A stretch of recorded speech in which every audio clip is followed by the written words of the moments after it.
Hey everybody, I'm Todd and this is Sweet Tea Guitars. Thank you so much for stopping by the channel and welcome to my life.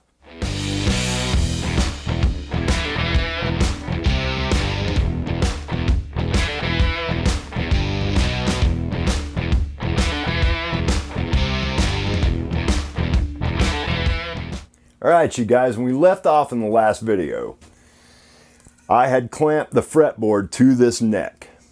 I also said that what I wanted to get done in this video was to get this fretboard flush trim with the side of this neck. I want to get my tenon figured out and how I'm going to do this as far as routing the neck pocket into the body.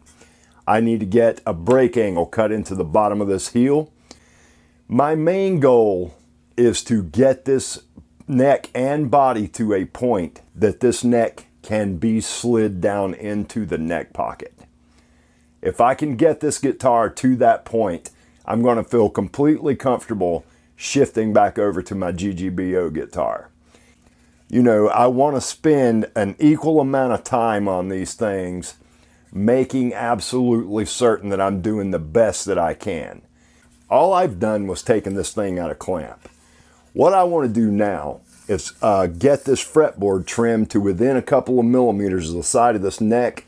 We'll run it across the router table using the side of our neck as the template to flush cut the fretboard. I appreciate you guys dropping by the channel, by the way. Welcome to the shop. Let's get this fretboard cut.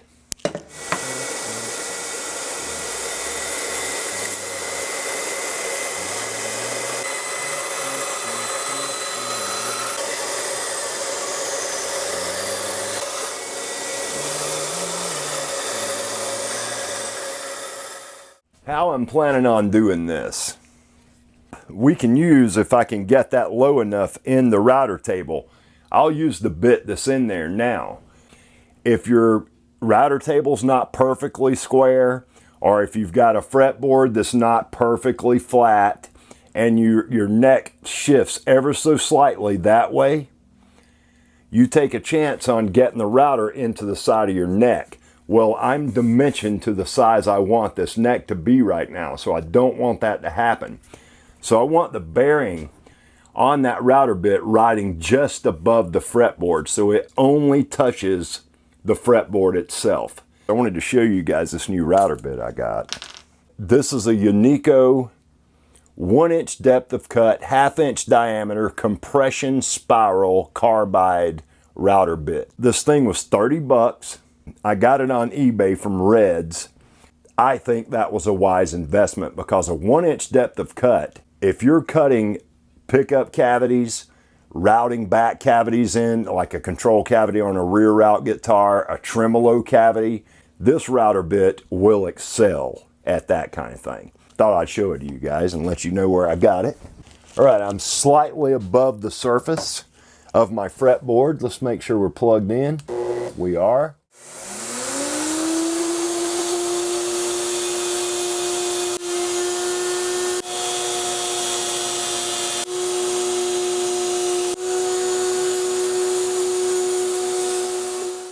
All right, that went pretty good.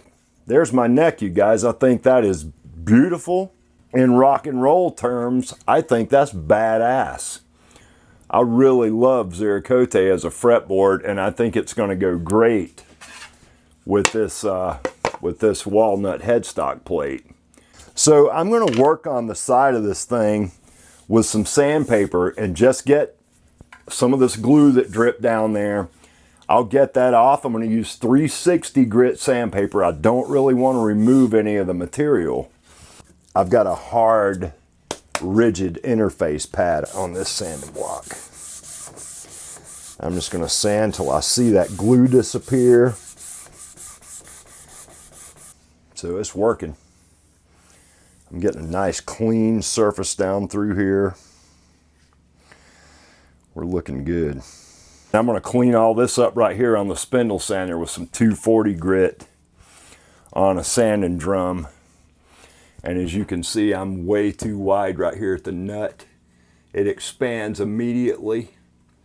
And I want to get that level back down to 43 millimeters. Let's talk about brake angles for a minute. I've had all kind of suggestions about how to do a flawless brake angle in a neck. And that's fine, because there's more than one way to do this. I'm cutting my brake angle into the heel of this neck. We want the thickness of our brake angle to come off of the transition side of this heel. We're using a Godo wraparound bridge for this. I measured this bridge from the bottom of the string slot in the saddle in the middle of this bridge, because this bridge, the top of this bridge, is machined at a 12-inch radius. That on this particular bridge is non-adjustable. The post is adjustable up and down on each side. I've measured that travel distance that you could go safely and still have solid contact and nice thread bite into these inserts. At this bridge's lowest point, it is at 14 millimeters from the surface of the body to the bottom of that string slot. At the highest point that I would safely go, it is at 19 millimeters. That is 5 millimeters of adjustment up and down, 14 to 19. If I took half of that distance, 2.5, added that to 14, that gives me 16.5. I know that I'm gonna want to err on the side of caution on this thing. So I want to be on the lower side of that. So I'm thinking 15.5 millimeters should be my measurement. 1.5 millimeters from the bottom measurement. That way I'll have a little adjustment down, 1.5 millimeters at this point, which is actually more than it seems on the strings. But I'll have plenty of adjustment up if I need to raise the action on this thing. So that all has to do with how accurate the neck gets set, how accurate my fretboard is flattened, how accurate my frets are. There's many different factors that play into that. I feel like 15 to 15.5 millimeters is a safe bet for us. So let's do this. I know that my guitar is a 25-inch scale instrument. Let's draw a line 25 inches long. So this is just the way that I've come up with to do this. All right, there's a 25-inch line. This is my nut. This is my bridge. That is my scale length line right here. I am going to come 15 millimeters or 15.5. We'll go a little past 15 off of that scale length line. Now, I'm going to take my protractor and I'm going to set this up so I can get a perpendicular line drawn on my scale length line. All right, that line is at 90 degrees to this line. That's my 15.5 millimeter mark. I'll double check that. There we are. I want to draw that 15.5 millimeter line intersecting the line at the nut. This is not the surface of the neck with the frets and the strings and all. This is the string, okay? Because the line we want to establish is the line the string's gonna travel. This is what matters. So we want to intersect at our nut line, which will be the bottom of our slot, our string slot at the nut. This will be the bottom of our string slot at the bridge. And we want to draw this line in. Just like that. That's all we need. That is our brake angle. All we need to do now is measure this angle. Here's the ticket. We need to know where our body contact point's going to be. You know, 17th fret is generally around in that area where it wants to be. We can play with that on this guitar though, because we are increasing our neck pocket bottom length by extending this tenon, so we can move that, we can shift it, but we have to know where that contact point's gonna be. And I can already tell you, I don't want this joining the neck at the 17th fret. Let's go to the 18th fret. 22, 21, 20, 19, 18. All right, that is our body contact point right there. Now we know we want at least 3 inches of neck heel contact with the bottom of our neck pocket. So let's measure and see what we've actually got to play with here. We've got 5 3/8 of an inch to play with. I want to cut the end of this neck off a little bit because I got a couple of wormholes in the myrtle down here. So let's go to 5 inches. So I know that this side of the neck heel needs to be thicker than this side. My depth needs to be taken off here. We need to measure from our body contact point to the end of this neck to find that angle. So what we're going to do, we've already said it's going to be 5 inches. So we'll go back over to these 2 lines we've drawn here, our string and our string at the break angle. The string that we drew first becomes the baseline. That's the 0. The string that we drew in at the angle is the number we're shooting for. We know that angle is as close to being correct without us actually having everything built already and being able to measure that angle already. This is how we do this accurately. So let's mark from our nut on this line to 5 inches. That's our 5-inch line. We don't really even need to know what this angle is.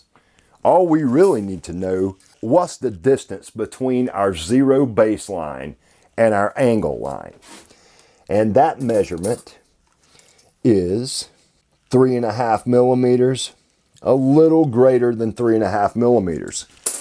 If you have to know that measurement, you line the Incra up on your 0 point and we find this angle. We're a little less than 2 degrees. I would say about 1 3/4 degrees, which, knowing what I know and seeing all the builds I've seen Ben and everyone else do, where they put a break angle into the bottom of a neck pocket or in a neck heel, either one. That sounds right. You know, 1.5 to 2 degrees is generally what people shoot for. So we're in between those two. I trust that measurement. So this is an absolute great way to measure a break angle that you don't even have to have a protractor to do. Because this bridge does not have individually adjustable saddles up and down, I'm trying to take that into account and err on the side of caution to the low end. Because I would much rather have to raise this bridge up a little bit than I had to run out a bottom. You know what I mean? If I made this at 14 millimeters from this line, I would be worried that I would not have enough adjustment down if I wanted to lower my action a little bit. Once we drew that 15.5 millimeters off the surface of our body, this nut line becomes the pivot point for that whole string. You don't need to know the angle. All you need to know is the distance. This is 0. This is 15.5. You draw that line to intersect. We know how long our neck pocket bottom's going to be. We measure that, and then you just measure the distance between the fat side of that angle, and that's what you need to cut your neck pocket at. And we're going to find out if that method works. We got to flatten the bottom of this neck heel.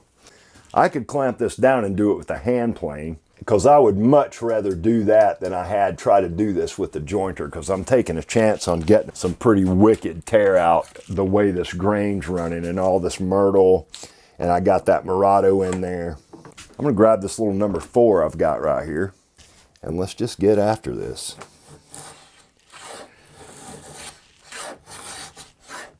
All right, what we'll do now, just to make absolutely certain, is I'm gonna grab my hard sanding block. I got 80 grit on this thing. I'm not bearing down too much. I just want the sandpaper to do the work. So there's 80. Here's 240. And then here's 360.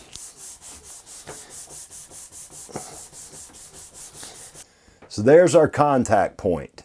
I want to measure 5 inches from that line. I want to do the same thing on this side.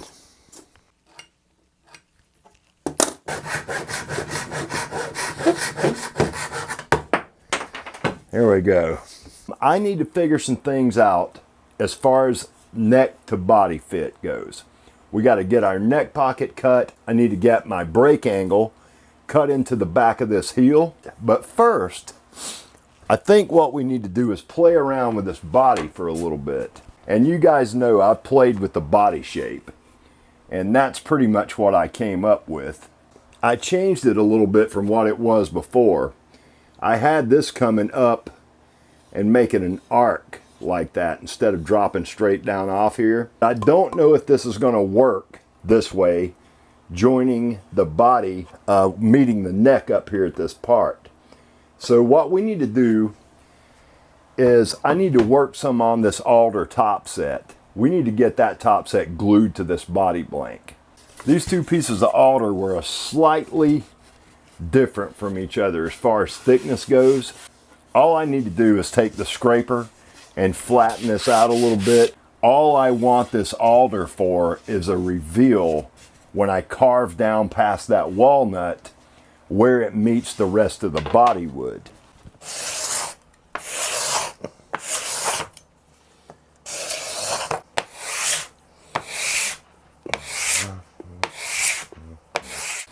And we know this is going to be our top, or that side up. So let's lay this down on here and I'll line it up to the center line. We'll cut ourselves a straight line. Just draw a line. Now let's cut that off on the bandsaw and we'll get this top glued up.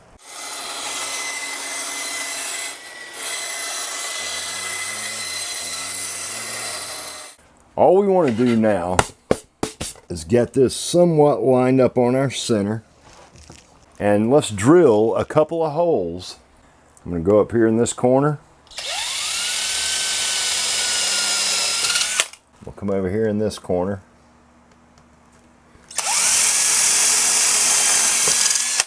Right there.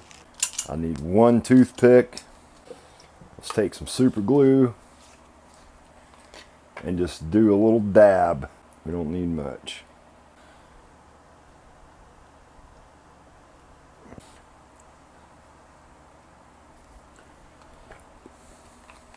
All right, now all that's left to do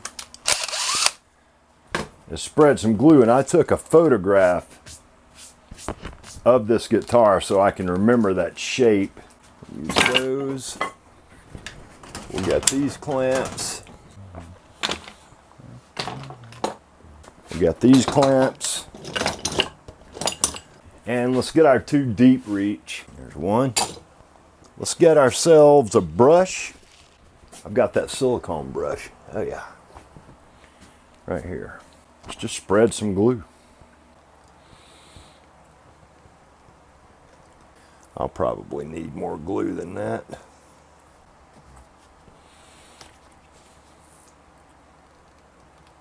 And so far I've been really happy with this Appel wood glue that I got from Amazon. And the cool thing about this glue, and what I most love about it, other than the fact that it's really strong, is it dries 100% clear. We'll just pop our top down on that pin, and I'm going to start these right here. Run these in as far as I can get them, and I'll angle them off to the side. All right, that should be plenty of pressure. Now I'll put 2 down here. We'll flip it around. Then I'll do the same thing on this side. We got squeeze all the way around. So there's my body, my first top set glued on. Yeah, we're in good shape. I'm just going to crank up the bandsaw and we'll trim just this overhang off of all this and get this body blank back to the original size so we know what we're dealing with.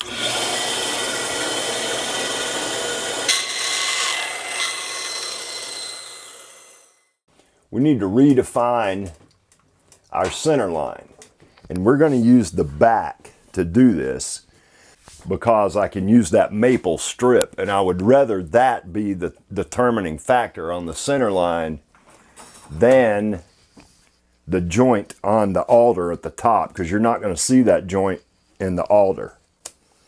So let's lay the Crimson protractor down. I find myself using this thing, well, as you guys know, often. Let's mark this. That looks pretty good. All right, now let's take our square and copy that center line over to the front. All right, that looks good. Let's make us a little tick. All right, now we've got a center line reestablished, and I am right on the joint. So that's good. That means I placed the top properly. All right, you guys, when I left off last night, I was working on the body shape. This is what I've landed on. I changed it a little bit from the last, from before I glued the top on, and I'm really happy with this. I need to mark out a 1.5 degree back break angle on this neck heel, and I've busted out my belt sander, and we're going to use this to get the majority of the wood off of this heel. Then we'll move over to scrapers or a block plane or some sanding blocks, whatever. And I'm sorry about the rain, you guys. There's not much I can do about it. I'm going to start at 3 millimeters. So I want this end to stay thick.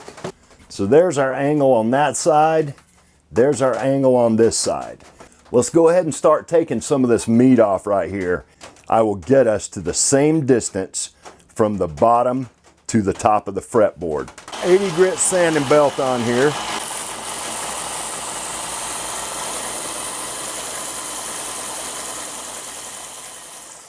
So what I want to do to make absolutely certain that I am nice and flat on my fretboard, you know, this and the contact point that this heel makes with the bottom of that neck pocket, those are the 2 crucial areas right now that we need to be worried about. So I'm going to draw up this fretboard.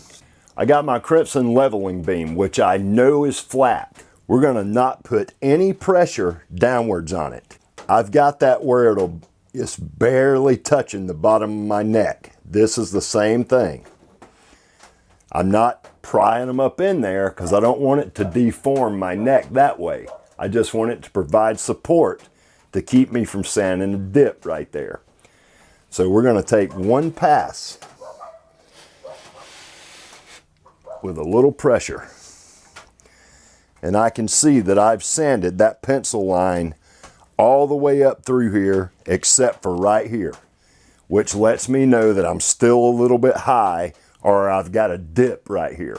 So I've got only a little work to do to get this where it needs to be. I've got 180 grit sandpaper on this side of the leveling beam.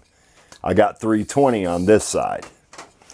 We're going to take this 180 and very gently, I'm not going to apply a bunch of downward pressure.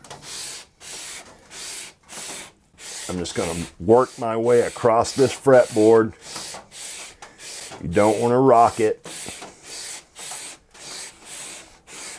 I got 180 on my hard 3M sanding block. go to 360 just real quick. And I'll stop at 360 for now. We're not really removing any material anymore, not enough to mention anyway. Because we're going to go all the way up to about 2,500 grit on this fretboard. So check out my new shirt, Alan Luthery. This is Sean that also works at Crimson. This is his guitar company and his general all-around company. He also makes really lovely guitar stands.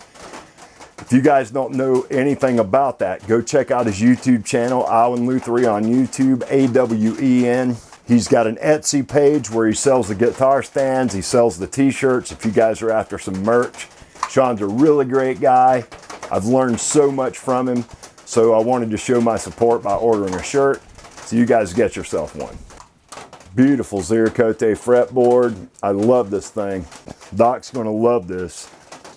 I feel way more confident taking a measurement with the caliper right here since we've already got our angle started. 41.84. 41.82. That's pretty dang close, you guys. 0.02 millimeters. I can live with. As you can also see, we've got an angle cut into this heel. What we'll do is we'll route down so the bottom of our fretboard at the deepest part of our neck pocket is riding level with the top of the walnut top that we're gluing on here. So I've went ahead and cut off some scraps off of the walnut top set that we're going to be gluing onto this guitar. So we can use this to figure out that thickness. We'll come from the line from the bottom of our fretboard to the bottom of our neck heel. Let's double check that on this side. Yeah, we're actually at about 34 on both sides. So 34 millimeters deep is how deep we need to be. We just need to take into account that we're gonna have this, this looks to be like an 1/8 inch top set. When I order these tops that are like super high quality and the figure on them is, you know, super good and even like that, I mean, that's beautiful. If you ordered this top set 1/4 of an inch, especially if you ordered it 3/8 or above, you would literally double the price of this top set. As it stands now, I don't even really know how much this thing cost because it was part of a bundle package. I get them 1/8 of an inch thick, especially knowing that I was going to be gluing 2 tops onto this guitar. So that's why it's thin. So let's take a measurement and find out how thick this top is going to be exactly in millimeters. So 4.96 millimeters. We're going to use 5 as the number. So we need to drop down 34 millimeters deep at this line because we're routing our neck pocket flat on the bottom. So I want to know what that line is. I want to make certain that after we get this neck glued in and we got the top glued on, we can level up the top so it's level with the fretboard and not look all weird. We're going to do bevels and everything on it anyway, so it's not really going to matter. I need to mark out 34 millimeters plus 5 millimeters to account for our top set. So 39 millimeters. We need to come 5 above our top on our center line, and we need to go to 39 millimeters. That is my depth that I want my neck pocket to be. And that's all we needed to do with that. We need to redefine the center line at the 1st fret and at the 22nd. Let's redraw the center line now.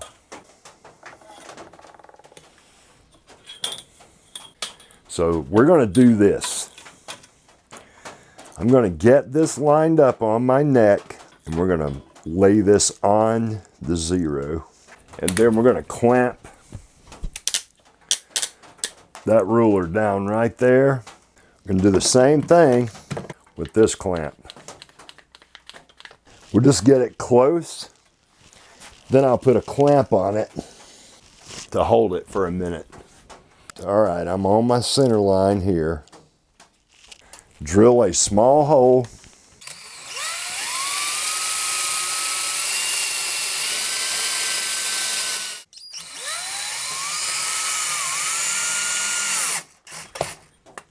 Okay, so I was drilling that hole to put this screw in right here. After I reestablished my center line on the fretboard, I clamped my 36-inch ruler to the fretboard at 2 places with the edge riding down the center line. I made sure that my center line was lined up all the way at the end of the body right here. Everything is right, just like it is. I've got 1 screw holding me in there, so I want to be really careful not to touch this. What I've done is I've cut 3 pieces of this flat stock, and I know this edge has been run across the jointer, so I'll take this smooth edge on these things and I'm going to butt these right up against this neck. We'll take the screw out, I'll take it over to the drill press, and then we'll hog out some material down in the neck pocket. Then we'll fire up the router. I'll place this plexiglass rear cavity template that I've made on top of these right here to give my router a nice stable base to ride on while we cut that neck pocket. Let's get some tape put down pretty close to the edge. It doesn't have to be all the way on it. I want room to be able to burnish this tape without worrying about moving my neck, so take that into consideration. All right, so this is number 1. This goes right here. That's my smooth side right here. So I'm going to put a piece of masking tape on the back of this. So I want this nice and snug, but I don't want to press on it too hard.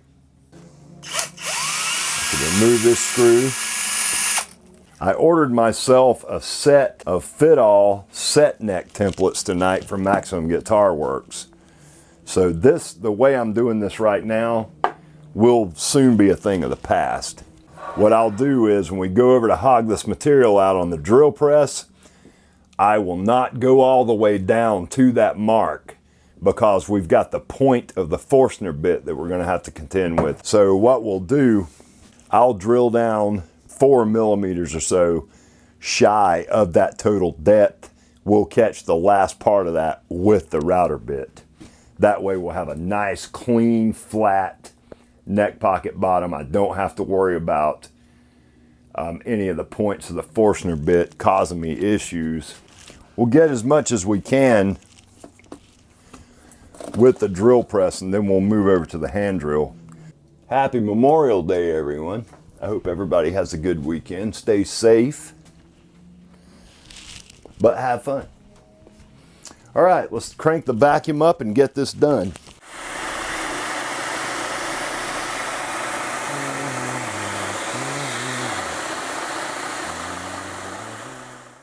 So we need the Makita and the good base. That looks like a 1-inch depth of cut, 1/2-inch diameter router bit in the router right now, and we're just going to take it really slow once we start here. And once I get closer to my depth, I'll set my little depth stop down here, and that will keep us from going too far. I need to masking tape and super glue this template right here to this. There we go.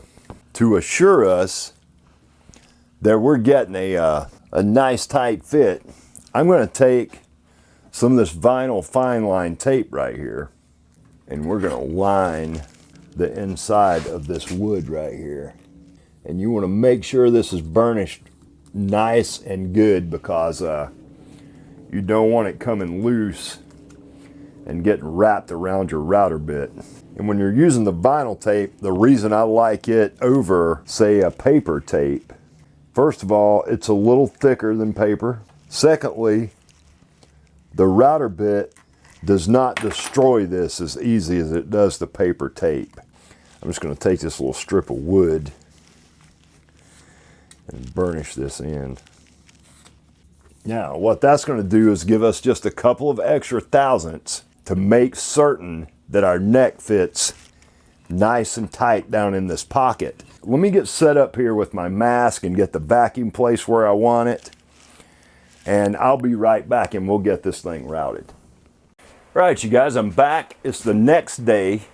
I wound up going up to the house to make myself a cup of tea last night, and I wound up just staying up there. As a matter of fact, I got engrossed in Downton Abbey, so please forgive me. But what a show, man. Anyway, I've got the router ready, so let's just get after it. I'm going to crank up the vacuum, and we're just going to go with it.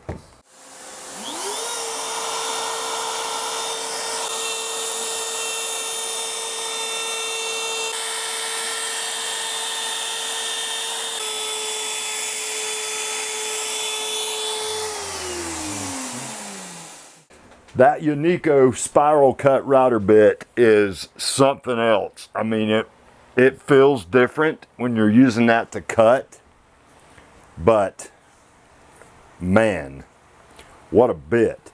We're going to leave those strips of wood on this body for now. I'll fire the router back up and we'll cut the rest of this neck pocket down towards the end of the body where that plexiglass template would not reach. If I notice that it's wanting to rock on me a little bit or something like that, we'll get the chisels out and I'll chisel the rest of that and we'll figure it out with sandpaper. I really want to do it this way though, because it'll make for a much cleaner cut and way less work. So all I've got left is that little section right there.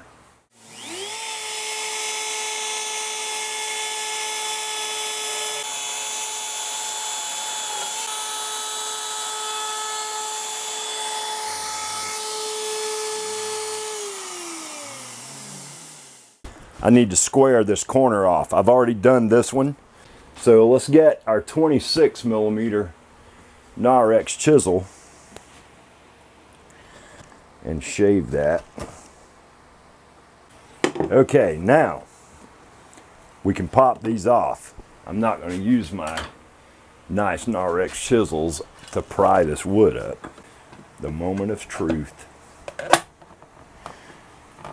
It's not quite as tight as I wanted it. I probably should have used 2 layers of tape, but I don't see any gaps on the side. That's one good thing.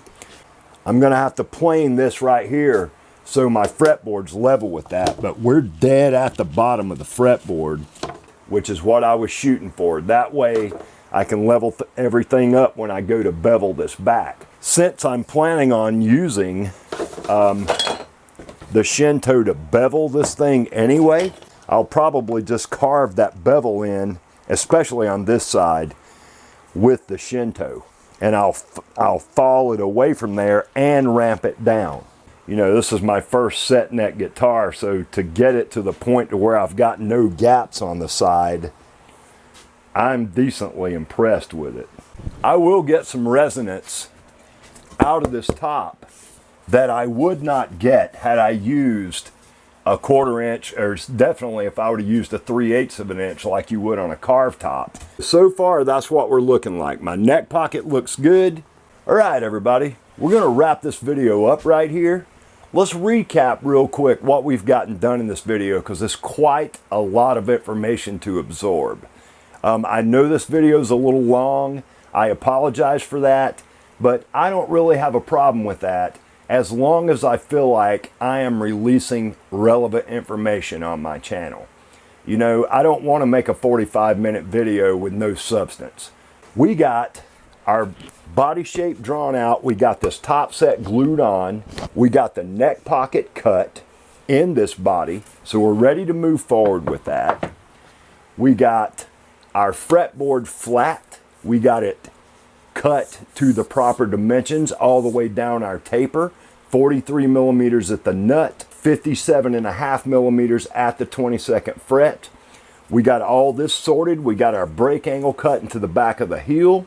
I am really happy with what we've been able to accomplish in this video, and I really, really do hope that you guys are getting something from this, because That's my whole goal on YouTube. That's why I like having a YouTube channel, because it gives me an outlet to try and teach the information as I learn it, or at least once I get my head wrapped around it and have enough of an understanding to be able to teach the task or the method that I'm learning at that time, to be able to teach that to you guys in a way that you can understand and actually absorb that information. So that's what I'm trying to do, and I hope you guys are getting that from these videos. That's my number one goal behind building beautiful guitars. I learn from you guys too, so it's just a symbiotic circle that we've got going on here. But I hope you guys will keep coming back to the channel. I hope you'll check out my next video for the great guitar build-off project I got going on, which I'm calling Cloud 9. That will be my next video that I release, because I'm shifting my focus back to the Cloud 9 build now for a couple of weeks. I also hope you guys will come back for episode 6 of the Figure 8 build. And until that time, you guys, peace and love.